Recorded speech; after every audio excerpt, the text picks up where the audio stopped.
Véritable success story de la radio Espace Guinée, les grandes gueules, détentrices des meilleurs scores radio en Guinée, de la meilleure émission talk show, a donné le créneau horaire du départ au bureau et du retour à la maison, récoltant depuis des années consécutives le titre d'émission la plus écoutée en Guinée, toutes catégories confondues. Un grand total de plus de 5 millions d'auditeurs ont été fidèles au talk show Les GG, diffusé jour après jour sur toutes les stations du réseau Adafo Média de 9h à 10h30, un exploit qui restera longtemps dans les annales de la bande FM en Guinée. Bien, donc c'était Alpha Condé, allez-y Mafoudia Bangoua. Alors quand même, on a un invité sur le plateau qui a répondu à tout sauf à la question posée. Et il a dit, il a fait passer le message qu'il voulait faire passer. Et dedans, c'est vrai qu'il y a eu pas mal de choses que nous, Guinéens, lorsque nous écoutons à l'interne, on se dit, ah bon, mais comment est-ce possible? Par exemple, quand il parle de la politique agricole, il y a même une partie qui n'est pas là où il disait que, bien naturellement, que le développement d'une nation ne peut pas reposer que sur les mines. Les journalistes ont voulu s'accentuer sur les mines. Ouais, il a dit qu'il y a l'agriculture qui compte évidemment, mais sur le terrain, nous voyons aujourd'hui que l'accent est plus mis sur les mines et autre chose que sur l'agriculture qui devrait normalement permettre aux citoyens à la base de s'en sortir. C'est un véritable problème. C'est un président qui est resté choqué, qui n'a pas voulu répondre aux vraies questions. On le comprend parce que dès le départ, moi je le dis, on ne peut pas quand même inviter un président de la République pour parler des 60 ans d'indépendance et commencer par le 28 septembre 2009. C'est assez compliqué. Alors là, je comprends parfaitement la réaction du président de la République. Maintenant, mon problème... Non, c'est clair, Lamine. On ne peut pas parler des 60 ans d'indépendance, avoir un président de la République sur plateau et commencer par le 28 septembre 2009. C'est inadmissible. On n'avait qu'à commencer dès le départ, on aurait suivi le débat. Ils ont fauché et le président, il est resté autre. Quand même, on aurait voulu que le président soit plus serein, plus lucide, parce que quand même la communication d'un président de la République, parce que ce qui s'est passé hier a frôlé même le ridicule. Un président ne peut pas se prononcer de la sorte comme si on se demande même si c'était préparé. C'est pourquoi la question que je voulais poser tout à l'heure au ministre Kiridi Bangoura, c'est de savoir est-ce que le président était au courant du plan d'interview, parce qu'en tant que journaliste, on le sait, lorsqu'on doit avoir un président comme ça, il y a un plan d'interview qu'on lui propose. Mais est-ce que ça a été proposé? Parce que si tel est le cas, le président avait à réagir en amont, mais pas directement sur le plateau et s'exposer de la sorte. Donc comment est-ce que l'organisation a été faite? C'est un véritable problème. Maintenant, sur les informations données, sur le chômage, le président est passé à la côté. Le président est passé à côté sur l'agriculture. Le président est passé à côté. Il s'est contenté de dire ce que lui, il pense, mais pas ce que vivent les Guinéens. Et ça, c'est un problème quand un président, il va même dire qu'il ne répond pas aux journalistes sur son bilan, alors que ça même, c'est pas un problème. Il dit qu'il va répondre aux Guinéens, les Guinéens qui sont à 70% analphabètes. Il dit qu'il est fier. Finalement, qui a préparé? C'est Rachid, me dit-on, Rachid Ndiaye qui a préparé. Alors, que le ministre nous réponde réellement. Qu'est-ce qui s'est passé? Comment est-ce qu'on en est arrivé à avoir une interview si catastrophique? Donc, vous savez, quand on est... peut-être que vous dites que je suis le numéro 10, mais il n'y a que des numéros 10 ici autour de moi. Et un grand coach qui sait... Je vais vous dire deux vérités. Moi, j'assume. Et elle a dit quelque chose qui est fondamental. Nous avons 60 ans. Pour nous qui n'avons pas vécu le 28 septembre 58, c'est une grande émotion déjà. Imaginez maintenant quelqu'un qui appartient à la génération des gens qui étaient étudiants à Paris, qui étaient français. Mais comment on peut expliquer? Écoutez-moi, qui étaient français à l'époque, il ne faut pas oublier, et qui ont voté le non en étant étudiants d'origine guinéenne à Paris. Et vous venez voir ce monsieur, il sait, comme je dis, toutes les transactions ultérieures, comme on dit en psychosociologie, qui entre français et guinéens sur ce thème-là. Les grandes gueules. Par montrer, c'est comme si tu venais à l'anniversaire de quelqu'un, au lieu de lui parler, excusez-moi, de sa mine de ses 50 ans, tu lui dis, mais vraiment, moi je me souviens quand tu étais malade, je me souviens quand tu marchais à pied. Pas pour autant. Non, je comprends, je voulais aller dans... L'exercice qu'on fait ici devrait être enseigné dans les écoles de journalisme et de communication. Pourquoi? Parce que le décryptage permet de savoir qu'est-ce qu'il ne faut jamais faire en communication. Et les torts sont partagés. Nous, cabinet présidentiel, j'assume, on a un tort. on aurait dû savoir ce que ces journalistes voulaient, préparer l'interview avec eux, mettre avec eux des journalistes guinéens de même valeur. Est-ce que vous étiez on était au courant? Mais non. On était au courant. Non, j'assume. Vous n'étiez pas au courant. Honnêtement parlant, parce qu'on sait qu'à côté du président, il y a Kiridi, il y a Rachid Ndiaye, entre autres, Abara Somparé, le ministre de la Tibou Camara. Mais attendez. À la décharge de Tibou, il n'était pas là. J'assume. Tibou, il n'était pas là. J'assume. Même à distance, les mecs sont faits pour ça. J'assume. Je suis le ministre d'État, ministre secrétaire général de la présidence de la République. Je ne peux pas ne pas assumer ça. J'assume. Et sincèrement, mea culpa. Sincèrement. Bien. Parce que de mon point... sincère. Non, c'est entre nous. Parce que le président n'est pas un objet individuel, c'est une institution républicaine. Nous qui sommes censés l'assister, on aurait dû veiller à cela. Deuxièmement, on sait tous le contentieux psychologique qu'on a, nous qui avons grandi là-bas. On sait que quand tu dis je suis guinéen, la première chose que le français te dit, c'est vous qui avez dit non en 58. Ça n'empêche pas que le président a de fortes et grandes amitiés en France. La France nous honore tellement pour ses 60 ans qu'elle envoie le numéro 2 du gouvernement français, le ministre d'État Gérard Collomb. C'est lui qui viendra représenter la République française avec une forte délégation de parlementaires et de sénateurs. Pour dire que le dialogue entre nous et la France dépasse aujourd'hui le complexe de 58. Mais il n'empêche que de temps en temps, ça revient. On veut nous faire regretter ce nom. Ce nom est notre acte de naissance à l'universelle liberté.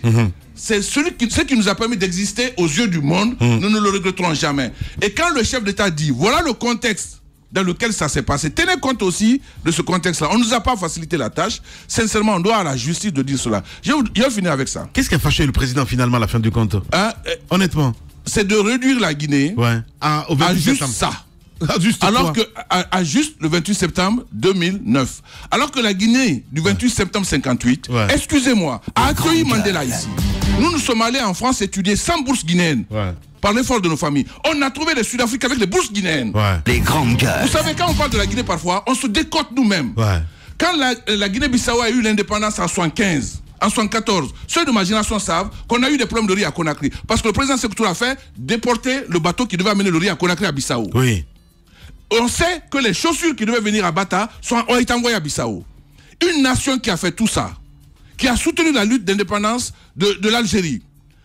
L'un des ministres des Affaires étrangères de la Guinée, Aboulaye Touré, avait pour mission d'accompagner les armes et traverser le désert algérien pour soutenir le FLN. Est-ce qu'on peut réduire l'histoire d'une telle nation à seulement un événement comme ça, qu'on soit de l'opposition ou pas? Je vous le dis, je disais hier aux jeunes journalistes de Fouti Lafidi là, je leur disais, vous savez, quand on pense à Keita Fodeba, quand on pense à Bari Diawandou, c'est parce qu'on personnalise l'histoire qu'on a des problèmes. Je vous dis une vérité. Sékou Touré, en 58, c'est celui qui a tiré le pénalty pour nous. Mais il n'était pas seul sur le terrain. Peut-être qu'il était le numéro 10 ce jour-là, mais Seyfoulaye Diallo était là. Et il était un bon arrière central. Keita Fodeba était là. Mafori Bangoura était là. Diawandou Bari, qui avait son propre parti, a renoncé à l'autonomie de son parti, a soutenu le projet d'indépendance. Vous savez pourquoi la Guinée est devenue indépendante? Parce que les partis sur lesquels la colonisation aurait pu s'appuyer pour nous empêcher d'aller à l'indépendance ont décidé de rejoindre la majorité de leur nation. Que ce soit le Parti socialiste de Guinée, de Bari III, et le parti, le bloc africain de Guinée, le BAG, de Bari Diawandou. Ils ont décidé ensemble d'aller à l'indépendance. Au Sénégal, qu'est-ce qui s'est passé? Le président Senghor était pour l'indépendance, parce qu'il était socialiste. Et Mamadou Dia était pour l'indépendance. On leur a fait peur. Ils ont quitté, n'ont pas reçu De Gaulle à Dakar. C'est Valvolo Ndiaye, qui était l'équivalent d'un ministre de l'Intérieur, qui était le directeur général des services de l'Intérieur du gouvernement de semi-autonomie. C'est lui qui a reçu De Gaulle à la place de l'indépendance. Le Sénégal n'a pas osé demander. Le Niger avait prévu d'aller à l'indépendance. Mais comme il n'y a pas eu unité entre les politiciens nigériens, ils n'ont pas pu aller à l'indépendance. Le Bénin voulait aller à l'indépendance. Ils n'ont pas eu l'unité, ils n'ont pas eu. Ce que le président veut dire, c'est que quand vous pensez à la force morale et politique de Diawandou Bari, de Ibrahima Bari III, pour rejoindre Seyfoulaye Diallo, et lui, Lansana Béavogi, Mafoli Bangoura et Sékou Touré, il faut quand même prendre le temps de commémorer ça et que nos enfants sachent que dans cette nation-là, j'insiste, il y a un qui a tiré le pénalty, mais il y avait une grande équipe. Parce que Sékou Touré, que tu le veuilles ou pas, il a été celui qui, le destin, a mis dans cette position-là d'assurer l'histoire pour nous. Il l'a fait et le reconnaître n'enlève en rien au reste des reproches qu'on peut faire à l'évolution du régime et du pays. Je voulais finir sur un seul point.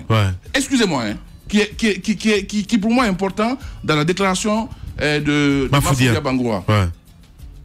Très sincèrement, c'est vrai que je dis qu'on se sent coupable parce que cette fête-là, c'est votre fête. Oui, bien sûr. Je vous ai amené d'ailleurs des pagnes, mais je ne voulais pas vous le dire avant pour ne pas que vous soyez impressionnés. Je vous ai amené des pagnes pour tout le des grandes gueules. Parce que Madame Hero, elle est déjà nique.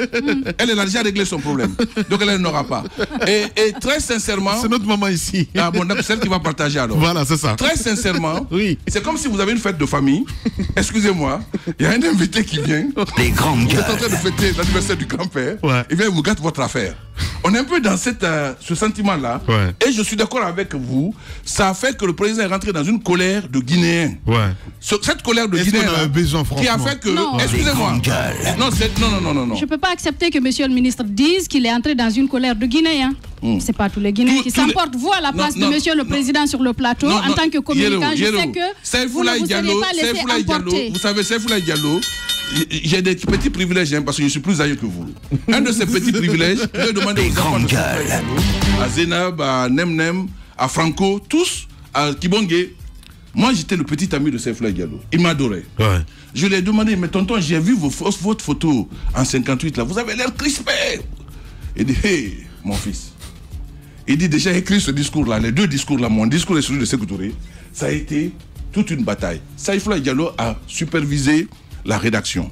Il me dit, on a écrit les deux discours pour que l'un commence, l'autre finisse. Et on était sûr que De Gaulle allait lire le discours avant de venir. On a pris ce risque-là parce qu'on avait l'âge qu'on avait et on croyait en notre pays. On ne peut pas réduire tout ça au 28 septembre 2009 qui reste à être instruit, jugé et les coupables condamnés. Le président n'a jamais renié cet engagement. Voilà, monsieur Kiridi Bangoura, notre invité ce matin chez les GG. Alors, il s'agit d'un très beau cours d'histoire, c'est très bien. Mais à la fin, moi j'ai envie de dire, comment voyez-vous votre rôle, vous gouvernants et autres, dans la perpétuation de cette histoire? Parce que on la rejette, il y en a qui rejettent cette histoire, parce qu'il y a des blessures autour, mais il y a d'autres qui ne s'y associent pas simplement parce qu'on ne la connaît pas. Le 28 septembre, le défilé dernier, voyez ce qui est en gros caractère le président Alpha Condé. Pendant ce temps, on aimerait quand même avoir l'effigie d'un Sékou Touré et de tous les autres.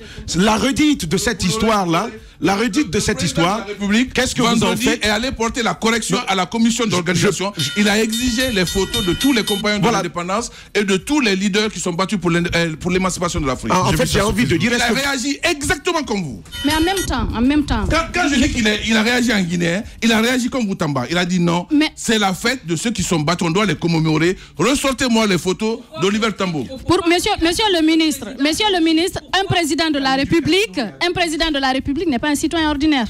Vous ne pouvez pas dire, c'est pas un citoyen ordinaire. Il est à la tête du peuple de Guinée. Ce que je voudrais vous dire, c'est pas un citoyen comme moi. C'est pas un citoyen comme moi. Vous permettez que je pose ma question? Non, mais il n'y a pas de citoyen ordinaire. Moi, je peux me permettre de m'emporter quelquefois, mais le président, il parle à la tête, il parle au nom du peuple de Guinée. Ce que je voudrais dire, est-ce que le président ne pouvait pas, même si un journaliste pose la question qu'il veut, mais la personne qui répond peut réorienter la question et donner la réponse qu'il faut. Par exemple, à supposer que le journaliste pose la question et commence par le 28 septembre 2009. À supposer que le journaliste commence par le 28 septembre 2009. Le président, est-ce que finalement, ce n'est pas une question de tempérament? Une question de tempérament parce que nous avons été à une école où on donne des cours d'art oratoire. On nous a fait passer des discours de feu Sékou Touré et des discours de l'actuel président. Est-ce que c'est pas une question de tempérament? Quel que soit le travail que vous êtes autour, que vous allez faire, la personne qui rend le message, est-ce que c'est pas là le problème? Moussa Hiro, tu as donné une leçon de communication que je note. Des grandes gueules. C'est pas le temps. Tu as dit qu'on peut... Non, qu'on peut réorienter la question. Et franchement, je vais appliquer ça. Tu as raison. Mais, tu sais, le français est délicat et évitons les jugements de valeur. Tout ce qui est lié au caractère des uns et des autres est de l'ordre du jugement de valeur. C'est ce qu'on croit. On peut dire aussi que c'est parce qu'il a le tempérament qu'il est président. On peut dire aussi que c'est parce qu'il a le tempérament qu'il n'est pas peut-être président de la France. Il faut éviter ça. Là où je prends sincèrement vos remarques pour des contributions citoyennes, j'insiste. Des grandes gueules. Il n'y a pas de citoyen ordinaire. Tout le débat de 1781, c'était pour éviter qu'un homme soit ordinaire. Un homme est un citoyen de plein droit.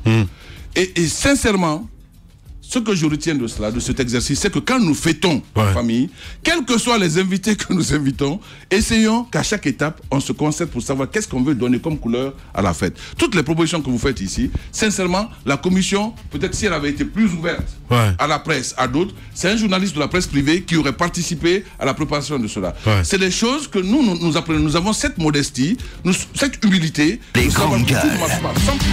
Quand ça nous arrive, on apprend et l'expérience qui viendra après, on en tiendra compte. Bien, allez-y, Fifi.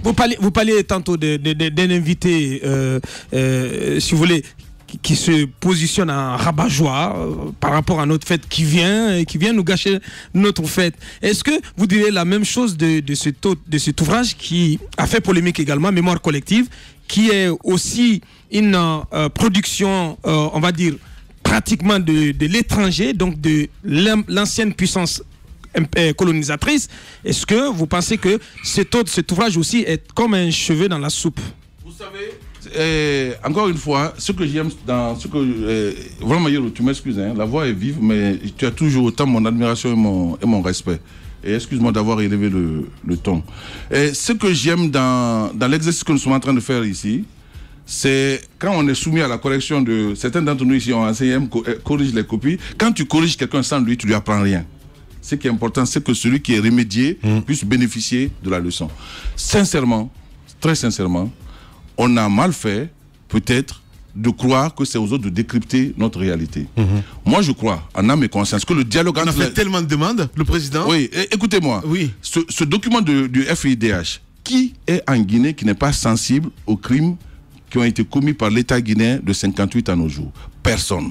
Le chef d'État actuel, le professeur Alpha Condé, dit qu'il assume, au nom de l'État guinéen, c'est le premier chef d'État guinéen qui l'a dit, tous les crimes politiques qui ont été commis dans ce pays de 58 à 2009. Il a été clair là-dessus. Ce qui est dommage dans ce livre, c'est que ça vient presque phagocyter notre anniversaire.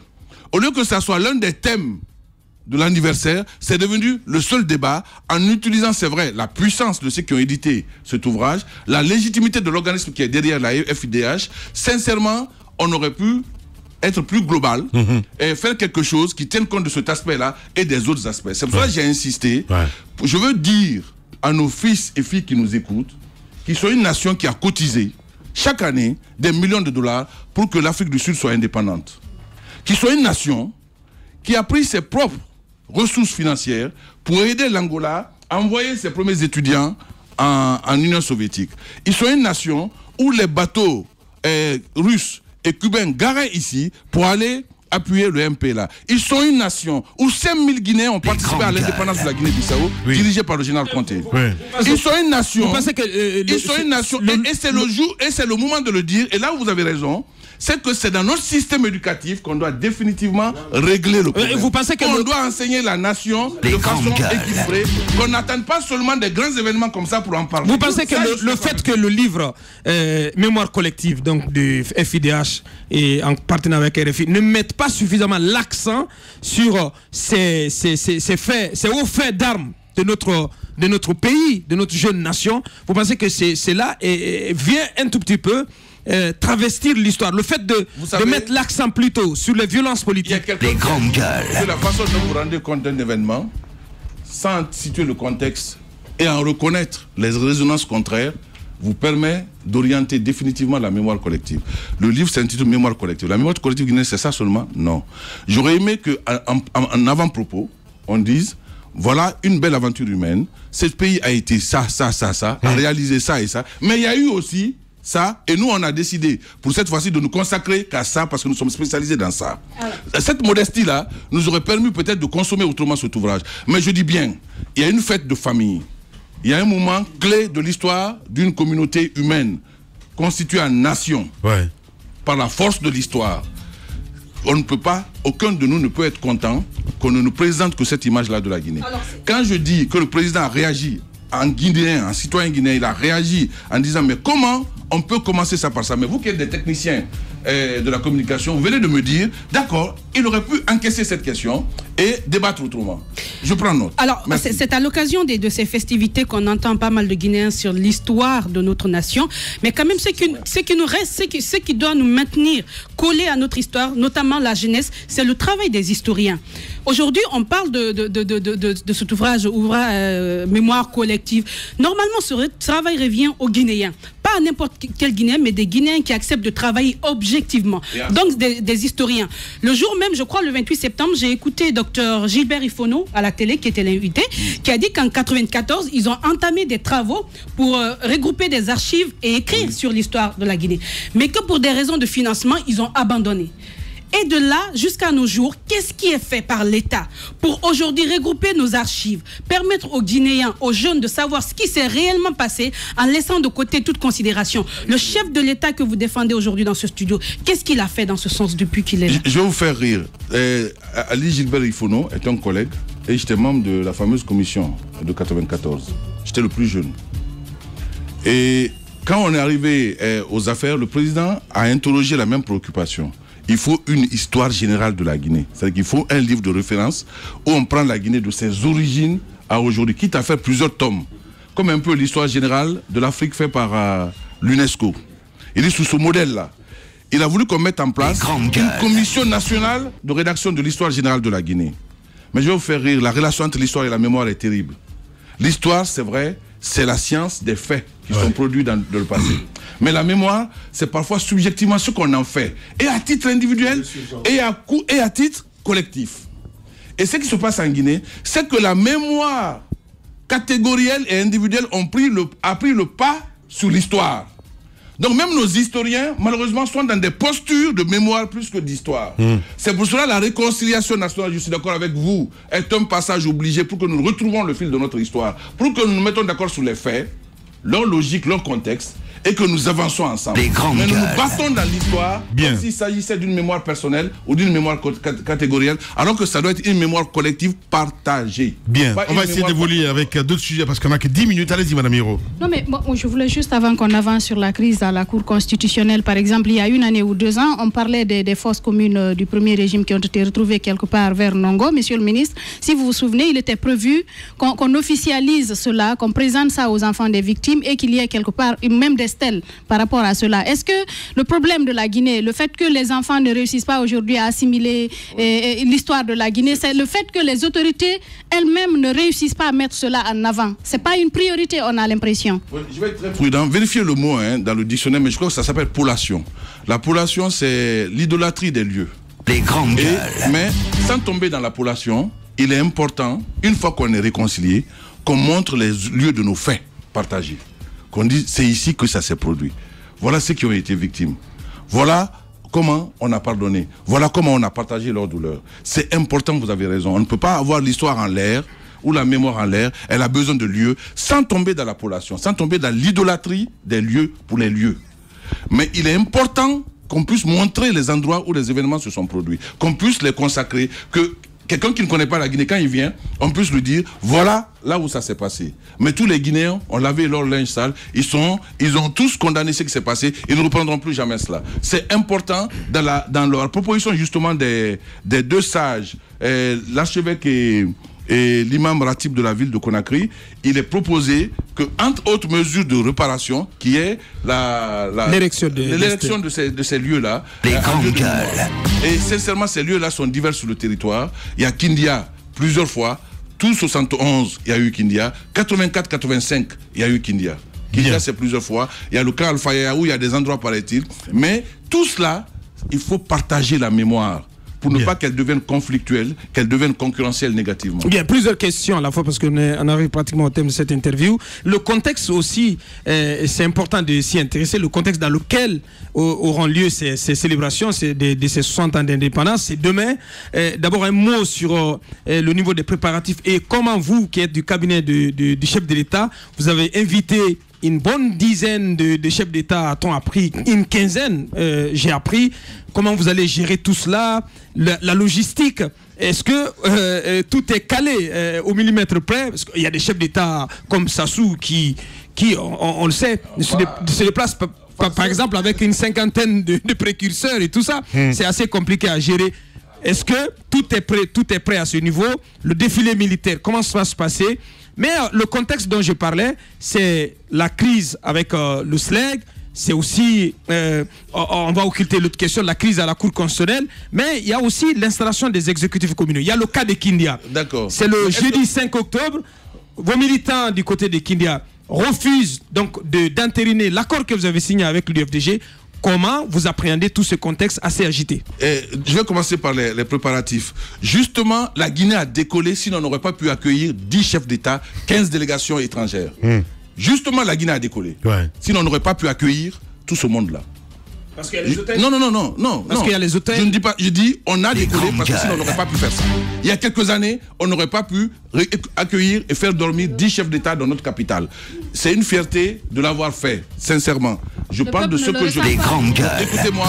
Écoutez-moi, le peuple ne le ressent pas. Vous n'êtes pas le peuple. Le peuple a voté, il a voté pour quelqu'un. C'est une partie du peuple. Vous n'êtes pas une partie du peuple. Vous êtes un élément du peuple. Je fais partie du peuple. Voilà, vous faites partie du peuple comme moi, comme le président, comme les députés et comme tout le monde.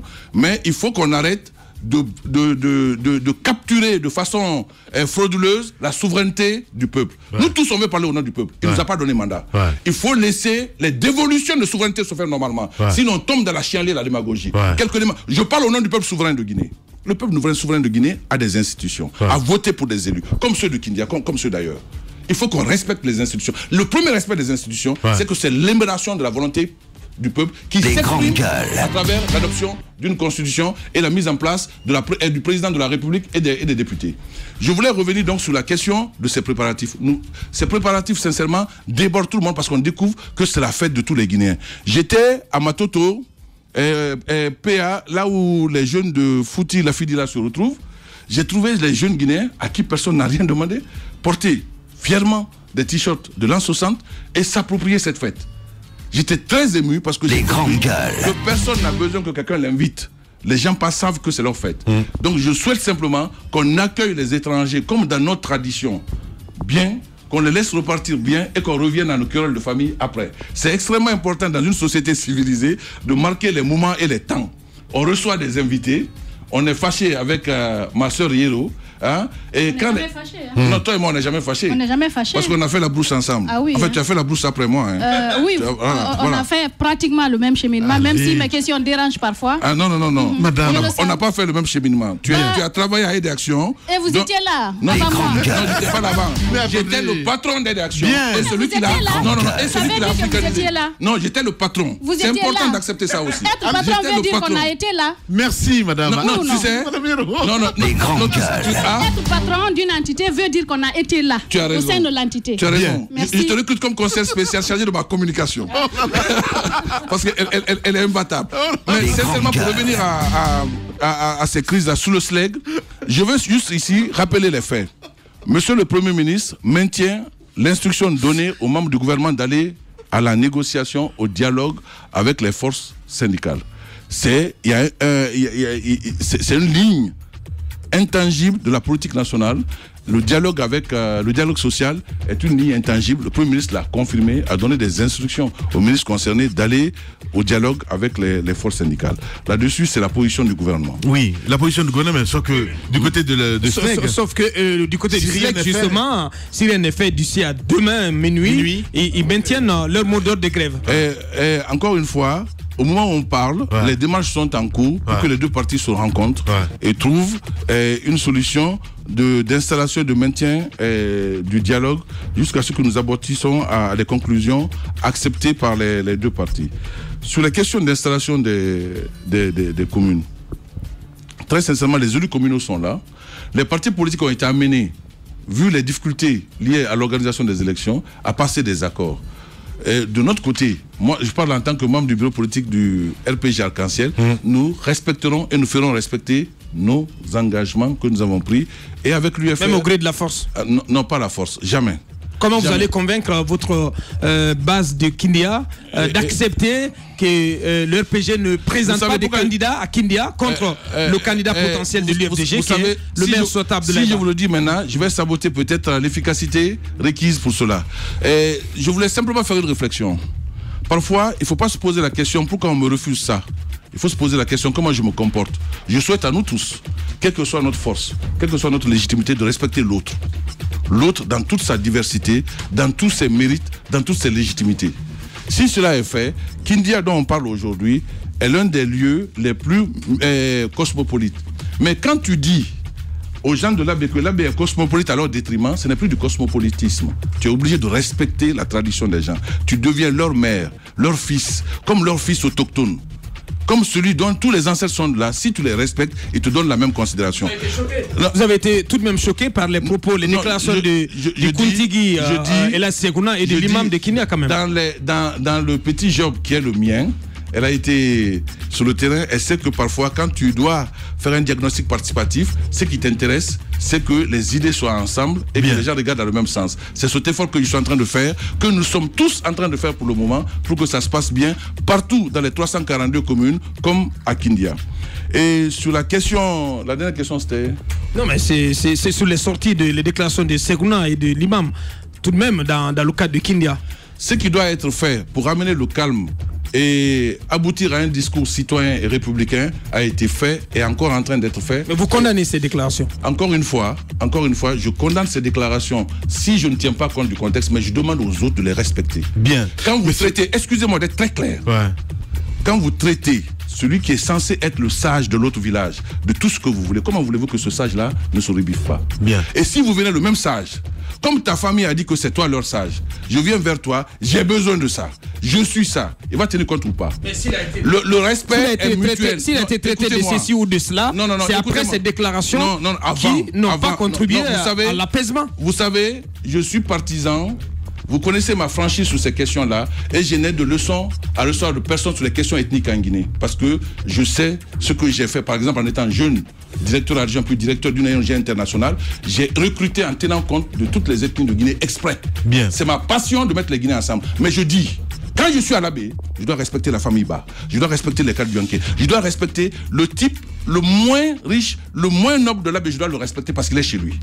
Même si je deviens son maire, même s'il accepte que je sois son maire, plus je le respecte, plus je crois il me laissera devenir tout ce que je veux chez lui.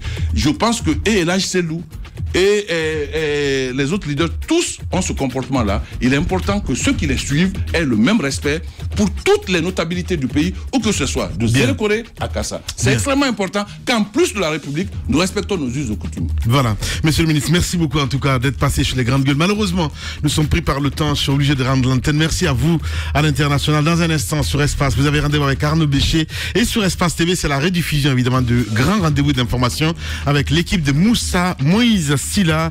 Mamoudou Kondé a réalisé l'émission Côté Télé, Mohamed Diaby à la radio, Arnaud Bécher que nous retrouvons évidemment du côté de Paris. Au menu, nouveautés entre autres. Bonjour Arnaud.